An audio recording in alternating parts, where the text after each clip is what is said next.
बांग्लादेश में सियासी उलटफेर की चर्चा के बीच मुख्य सलाहकार मोहम्मद यूनुस ने कुर्सी छोड़ने की बात की है। अगस्त 2024 में शेख हसीना के तख्तापलट की बड़ी भूमिका निभाने वाले यूनुस के साथ 9 महीने में खुद ही खेल हो गया है। हालांकि यूनुस के साथ खेल करने में इस बार अपनों ने ही बड़ी भूमिका निभाई है। बांग्लादेश मीडिया में जो जानकारी सामने आ रही है उसमें बांग्लादेश में बड़ा सियासी उलटफेर होने की आशंका है। ऐसे दावे किए जा रहे हैं कि मोहम्मद यूनुस अंतरिम सरकार के मुख्य सलाहकार के पद से इस्तीफा दे सकते हैं। छात्र नेता और कुछ महीने पहले तक साथी रहे नाहिद इस्लाम से मोहम्मद यूनुस की मुलाकात के बाद ये आशंका और ज्यादा बढ़ गई है।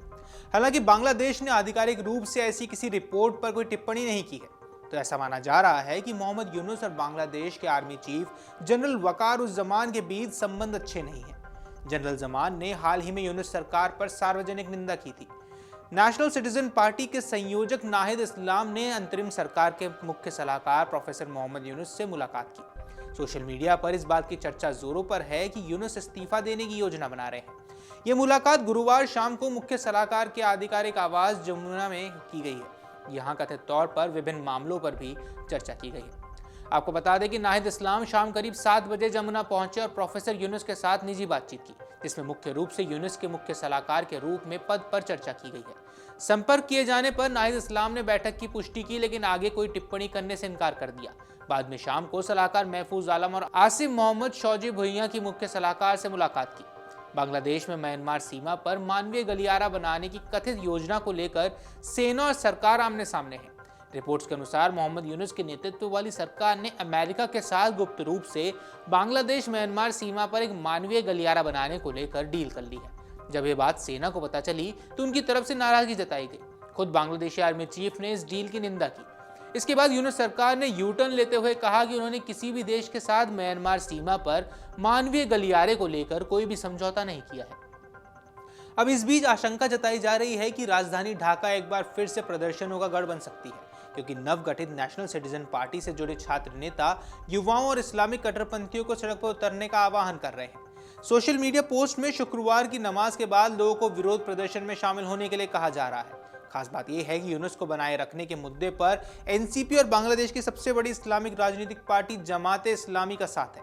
ऐसा कहा जा रहा है कि यूनुस ने इस्तीफे की चाल चलकर बांग्लादेश के सेना प्रमुख के खिलाफ आंदोलन भड़काने की कोशिश की है।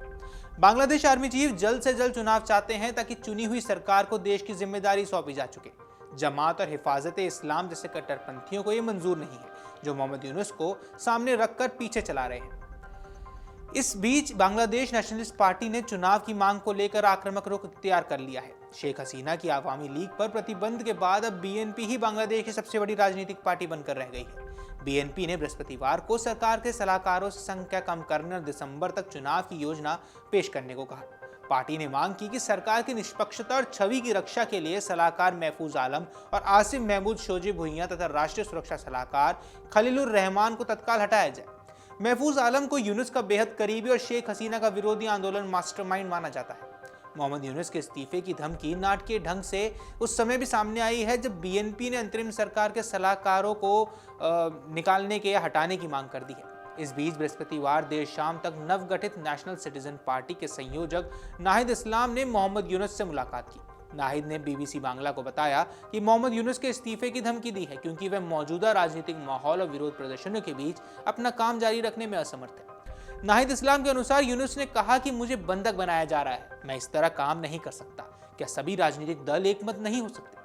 एनसीपी के एक अन्य शीर्ष नेता अरेफुल इस्लाम अदबी ने हवाले से बताया गया कि नाहिद ने उनसे पद पर बने रहने का आग्रह किया है और आरिफुल इस्लाम भी गेस्ट हाउस जमुना में यूनुस के साथ बैठक के दौरान मौजूद रहे। गौरतलब है कि अब सवाल उठते हैं कि क्या बांग्लादेश एक बार फिर से हिंसक झड़प में घुसने वाला है? क्या बांग्लादेश में एक बार फिर से स्थिति बिगड़ने वाली है?